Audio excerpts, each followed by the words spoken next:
相亲苦，相亲累，相了半天不般配，挑高矮减肥瘦，好比菜场买猪肉。这么些年给别人交对象啊，成了也有上百对了。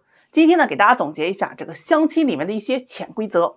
你去参加线下相亲会啊，你就会发现，所有的男生啊都盯着那么一两个漂亮女生，而所有的女生啊都盯着那么一两个高富帅的男生，而你呢只是一个绿叶啊，所以期待值呀不要太高。大多女生啊，其实没那么聪明，也没有那么多的城府，她喜欢你和不喜欢你都会表现得非常明显。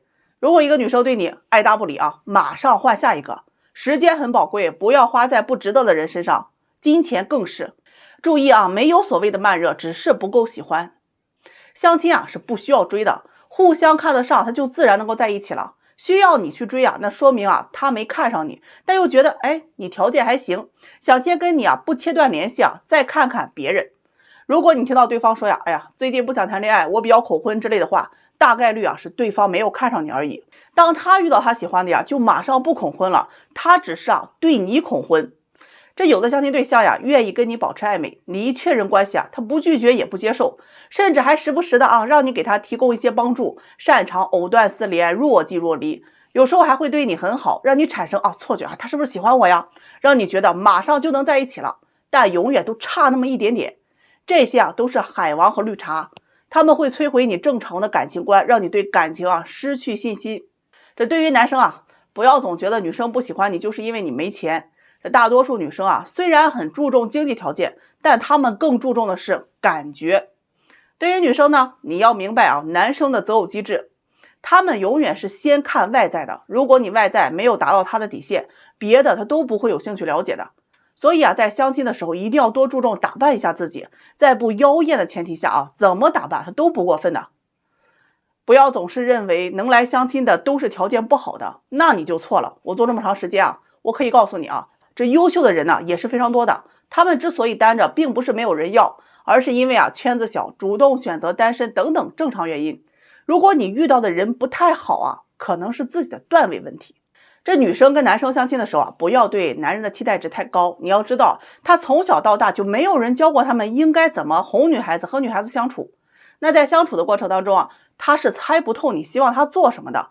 他也希望自己很绅士很高情商，很彬彬有礼。他不是不做，不是去故意惹你，而是他压根儿就不会还有这个女生不要太把这个男生在相亲的时候说的话也当真。绝大多数他是想到什么就说什么，那有些话都是赶鸭子上架，连他自己都不知道未来会怎样，就把自己的想法就告诉了你。比如说他今天要开一家养鸡店，也许明天他又开了一家养猪场了毫无违和感。基本判断的规则就是关于过去的基本属实，关于未来的你信一半就可以了。如果对方拒绝了你，说我们不合适，因为什么什么什么，你知道不合适就行了后面的原因不必当真，因为往往都是随便找的借口，真实原因可能是觉得你丑或者你穷，不好直接说而已。最后想说相亲之前一定要先照照镜子。如果你家境一般，就不要总想着找个家境条件好的。你是个场妹他怎么他也找不到总裁的。你是一个高中学历就别指望着高学历了。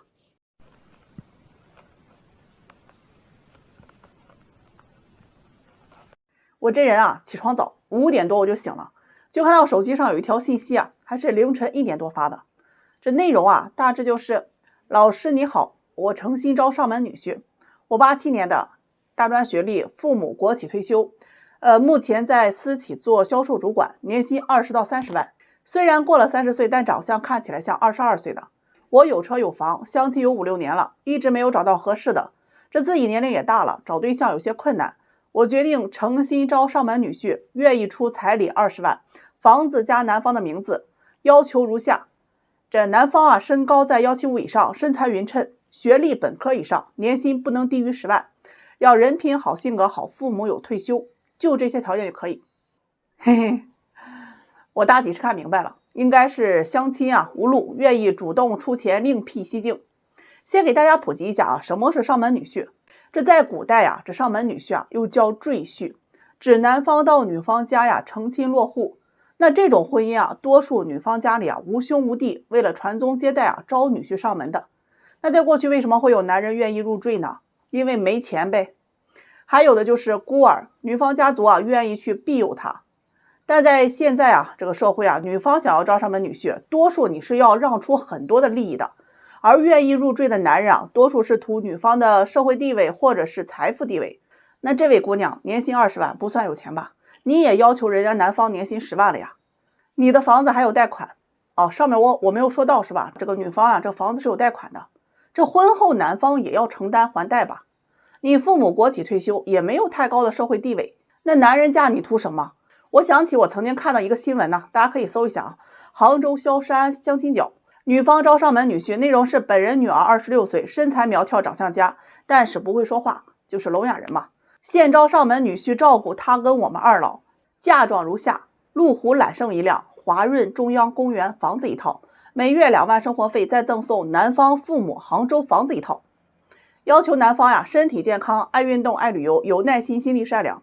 你看看人家这招上门女婿的条件，当然你要是非跟我说我身体健康会说话，那个我就不跟你杠了。给大家讲个故事啊，有一个姑娘去买车呀，销售是一脸热情啊，哎呀你好女士，你想看哪一款车呀？有没有预算呀？这姑娘就说呀20万的。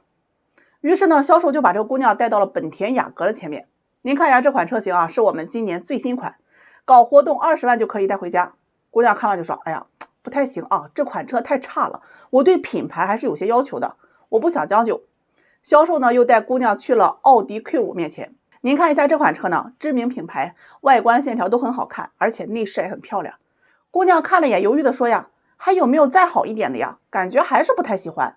销售啊喜笑颜开，心想着，哎呀，今天呢算是预制大客户了。于是把姑娘带到了保时捷帕拉梅拉面前。介绍说呀，这款车型啊，品牌高端，外形没得挑，座椅全真皮，功能齐全，坐着特别舒服。你要带出去啊，别人都是羡慕。现在呢做活动100万就够了。姑娘听完呀，很满意的说，就要它了，说刷卡吧。销售一听啊，立马很兴奋的啊，拿来这个机器去刷卡。结果提示余额不足，他又问这姑娘里面有钱吗？人姑娘说有啊，有20万。销售说您开玩笑吧，我跟您说的这款车是100万呢，那辆本田雅阁才是20万。姑娘说啊，那我不喜欢那辆车呀，我就喜欢这辆保时捷呀，我给你20万，你让我开走不行吗？销售是气得不打一处来呀，20万你只能开那一辆车，你要开这辆就得100万。接着姑娘呀坐在地上开始撒泼打滚，说家里人说了20万就可以买车了，明明就是你看不起我，不想给我喜欢的车，我就要这辆100万的车。最后销售忍无可忍，把这个姑娘给撵了出去。现实生活中啊还真有很多这样的人，一边呢非要买黄金，一边却坚持只给黄铜的价格。这些人都有一个特点啊，他们真的不是想要占便宜，而他们发自内心的认为黄金就该卖给他黄铜的价格，因为他意识里认为自己是买得起黄金的人，但是只有黄铜的钱。如果这种意识不改变，那这辈子都别想找到对象了。还要求找上门女婿我那许愿池里的王八他都不愿意去的。哥们儿姐妹儿，咱们来找对象能不能实在一点？我实在是吵不了，给你们交对象那都跟猜灯谜一样，我都得猜半天。今儿一个姑娘来找我找对象跟我说呀，自己一点都不挑，要求呢就3点：人品好，有上进心，有责任心。哎，听着感觉是挺好看着要求是挺简单，实际上呢是难于登天我就问他呀，对这个外形长相这一块有没有要求？他说男人的长相对我来说不重要，人品最重要。我真的很纳闷比你矮的要不要？脸先着地的要不要？瘦的就跟个大烟鬼一样，或者是胖的跟个二师兄的要不要？他说呀，哎呀，那也别太矬了稍微好看一些。那就是说其实长相还是挺重要的。其次还得有这个事业心和上进心。请准确的描述一下什么叫做有事业心在工厂打螺丝，1个月2500，工作认真负责，每天最早到最晚走，打扫卫生，收拾仓库，有望升职为组长，1个月就可以拿到3000。顺利的话3、4年能升任包装处处长，1个月4、5千，这算不算有事业心呢？还是同样在工厂打螺丝体验生活的厂长的儿子，1个月也是2500，人家每天躺平混吃等死，突然有一天继承家产，分了2个工厂，转身一变成了厂长，外加分了6套房子和1000多万，每月光收租就上百万，这种算不算有事业心呢？你会选谁在你眼里衡量事业心的标准是对待工作的认真态度，还是可预期的赚钱能力还有就是你说的要有责任心这个咱得具体分析一下。他是一个律师，有了案子连续3个月过家门而不入，算不算有责任心呢？他是个专家，哪里需要哪里搬，整日为了工作，3年回家2次，不知道儿子上了几年级，算不算有责任心呢？他是个创业公司老板，每天筹业务、筹钱、筹下面几10口人的薪水，住办公室飞全国各地，没时间管老人孩子，都是你一个人在忙碌，这算不算有责任心？对了，他赚不到钱呀，还要把你们唯一的房子给抵押掉。还是说你只要他对你有责任心，你需要的时候他就得出现，对你无原则的不抛弃不放弃。所以啊，承认吧，你对外形啊、收入、工作、家庭啊都是有要求的。想找有事业心的意思就是想找啊，暂时不富裕没有关系，希望以后能有钱，现在能让你捡个漏的，对吧？承认呐，你就是希望对方长相平均线以上，身高平均线以上，工作体面，有可预期的发展前途，能够不计回报的对你好，而且还只对你一个人好，再加上定义含糊、拓展性极大的成熟、稳重、有责任心等等这些词啊。以后啊，咱找对象，咱明说行吗？你不能又想要里子又想要面子，太双标吧？你哪怕明确告诉我，帅过郭富城，比王思聪有钱的，我都能有方向呀。我能帮就帮，不能帮也不浪费大家的感情了，对吧？